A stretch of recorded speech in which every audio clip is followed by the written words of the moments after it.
Hello viewers, in this tutorial I will show how to solve Google Gemini video option not showing or create video option not showing problem. Click on two dot menu, click on settings, click on upgrade to Google AI, purchase subscription on Google AI. After completing subscription, go to Play Store,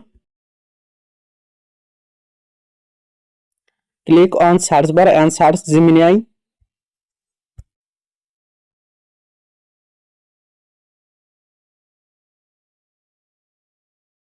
Update Gemini app if available.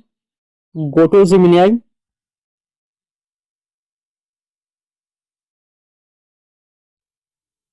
Click on plus icon. Now video option showing. Thanks for watching. Don't forget like and subscribe.